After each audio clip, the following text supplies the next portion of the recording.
Assalamualaikum warahmatullahi wabarakatuh. Perkenalkan, saya Sinta Dewi dengan NIM AP231089 akan melakukan ujian stase 7 tentang pendidikan kesehatan tentang perawatan bayi baru lahir. Assalamualaikum Bu Bida. Waalaikumsalam, monggo Bu. Ada yang bisa dibantu? Jadi kan saya baru aja melahirkan 1 hari yang lalu ya Bu, tapi saya masih bingung gimana cara merawat bayi saya. Oke, sebentar ya Mbak ya. Ini sebelumnya dengan Mbak siapa? Iya, Umurnya berapa Mbak? 25 tahun. 25. Rumahnya mana? Giriarjo.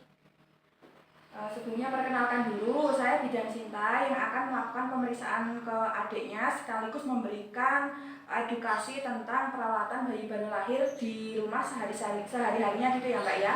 Ini saya cuci tangan dulu sekaligus jenengan kalian menyiapkan untuk supaya jenengan nanti siap ketika saya kasih edukasinya gitu nggih. Nah, saya cuci tangan dulu nggih. Pintunya sudah saya tutup ya Bu ya. Ya. Adiknya saya ambil dulu untuk saya lakukan pemeriksaan dulu nggih. Maaf nggih. Ini Bu ya. Jenengan sudah siap ya? Sudah. Adiknya kan adik sudah tak lakukan pemeriksaan. Untuk hasilnya normal, suhunya adik 36,4. Terus kemarin juga pas adiknya baru lahir nangis kuat enggak? Iya. Nangis kuat ya. Jadi enggak berhenti dulu gitu ya. Iya. Oke. Terus ini jenengan sudah tahu belum tujuan dari perawatan bayi baru lahir sehari-hari itu apa? Belum tahu. Masih belum tahu nggih. Jadi tujuannya itu untuk menjaga kebersihan adik dan menghindari supaya adik tidak mengalami masalah kesehatan. Contohnya seperti diare ataupun infeksi gitu ya Bu ya. Untuk perawatannya itu yang pertama adalah pemberian ASI. Adiknya dikasih ASI? Iya. Dikasih ASI ya. Nggak dikasih makanan tambahan lain ya? Enggak. Oke, ASI jenengan sudah lancar? Belum. Oke, enggak apa ya, nanti tetap dikasih ASI terus gitu ya. Terus ini nanti adiknya hanya dikasih ASI selama adik sampai adik usianya 6 bulan. Jadi dari adik lahir sampai adik usianya 6 bulan harus ASI saja, tanpa makanan tambahan lain ataupun cairan lain gitu ya, kecuali obat. Terus nanti adiknya bisa disusui sesering mungkin atau minimal dalam sehari itu 8 kali gitu. Kalau misalnya adiknya tidur bisa dibangunkan gitu ya.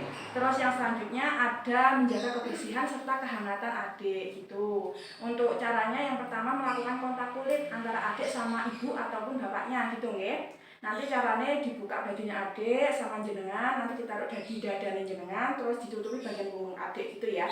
Terus yang selanjutnya ada memandikan adik. Adik yang mandiin siapa Ibu? Neneknya. Neneknya. Oke, nanti mandinya 2 kali sehari nggih. Nanti pas mandiin dipakein baju yang hangat, kering sama bersih gitu nggih. Nanti adiknya bisa dipakein topi sama sarung tangan dan sarung kaki dan adiknya hangat gitu. Terus ada lagi misalnya adiknya pipis pokoknya harus segera diganti ya Bu ya, biar tidak ada masalah lain gitu. Ada lagi misalnya kalau mau tahu adik dingin apa enggak bisa diraba telapak tangan atau kakinya. Misalnya dingin nanti bisa dilakukan kontak kulit tadi gitu ya. Terus adik kalau bisa diletakkan di tempat atau ruangan yang hangat dan kering gitu ya Dek, ya Bu ya. Nanti jangan dikasih kipas adiknya gitu. Terus yang selanjutnya ada adik posisi tidurnya sudah tahu yang bagus untuk adik itu gimana? Belum tahu ya. Jadi untuk posisi tidur yang bagus untuk adik itu tidurnya telentang ataupun miring, baik kanan ataupun kiri, tapi tidak boleh tengkurap gitu ya. Karena kalau tengkurap nanti mengganggu pernapasan adik gitu. Terus adik tidurnya satu kamar sama ibu? Iya. Oke, karena nanti kalau hendak satu kamar misal nangis minta susu kan jauh gitu ya, jadi susah. Terus adik kalau tidur dikasih selambu enggak? Iya, bentar. Karena kalau nggak dikasih selambu nanti kasihan adik digigit serangga gitu ya. Terus yang selanjutnya ada perawatan tali pusat. Nanti tali pusatnya adik harus dirawat dan dijaga kebersihannya gitu ya. Sebelum melakukan perawatan dan sesudah melakukan perawatan itu mencuci tangan. Siapa aja yang megang adik harus cuci tangan dulu gitu ya, supaya bakteri yang ada di tangan yang mau megang adik tidak sampai ke adik gitu ya. Untuk perawatan tali pusat yang pertama itu tali pusat tidak usah dikasih apa-apa, jadi dibiarkan saja, yang penting kering dan bersih gitu nggih. Nanti nggak usah dikasih antibiotik apa dalam bentuk cairan, terus alkohol ataupun betadine nggak usah ya, ataupun jamu-jamuan nggak usah gitu. Terus tali pusat adik itu harus diusahakan tetap kering. Misal adik pipis terus kenaan pipis adik berarti harus dikeringkan pakai kasa, dikeringkan saja gitu nggih. Misalnya tali pusat adik itu di bagian ujungnya kelihatan kotor, bisa dibersihkan menggunakan air dan sabun gitu nggih. Nanti dibersihkan pelan-pelan.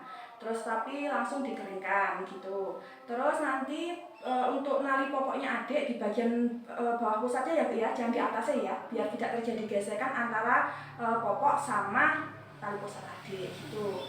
Terus yang tidak kalah pentingnya, ini jenengan harus tahu tanda bahaya terhadap tali pusat adik. Misalnya ada infeksi, itu tandanya yang pertama itu ada kemerahan gitu ya. Kalau misalnya kemerahan terus kok menyebar, itu berarti bahaya. Terus ada lagi sampai berbau busuk dan sampai disertai nanah gitu ya.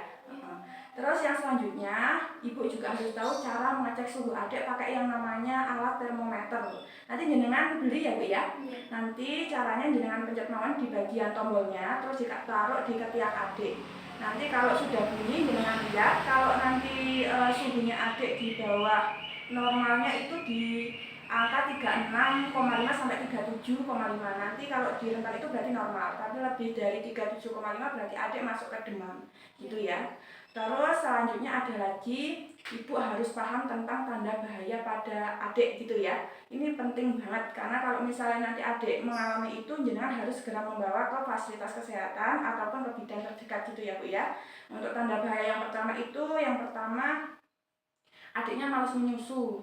Yang tadinya adik nyusu terus kok malas menyusu, berarti ada masalah. Terus adiknya demam sampai kejang. Jadi demam itu suhunya di atas 38 derajat Celcius ataupun 37,5 itu juga demam. Tapi kalau sudah 38 itu bisa sampai kejang gitu nggih. Terus ada lagi kalau suhu adik terlalu dingin di bawah 36,5 itu juga bahaya.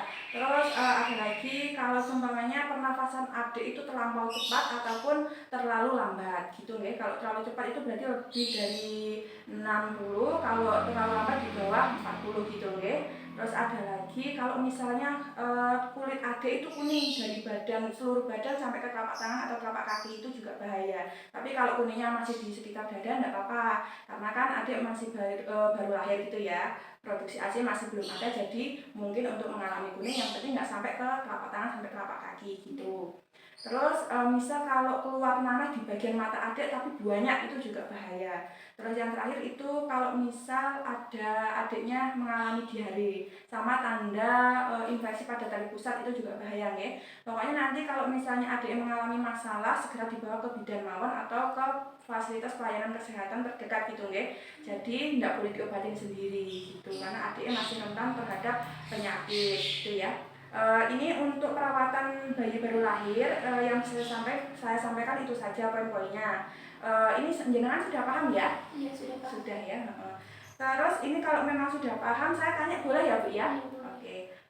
Ini tentang tanda infeksi pada tali pusat, Ibu masih hafal? Iya, nanti kemerahan di sekitar tali pusatnya, terus ada nanahnya, terus ada baunya juga. Benar, berarti insya Allah jenengan sudah paham ya. Nanti bisa diterapkan di rumah ya Bu ya, terkait perawatan bayi baru lahir dalam kehidupan sehari-hari, diterapkan supaya jenengan terbiasa gitu nggih. Kalau gitu sudah ya Bu ya, terima kasih nggih. Terima kasih ya Bu Tita. Nggih. Nggih.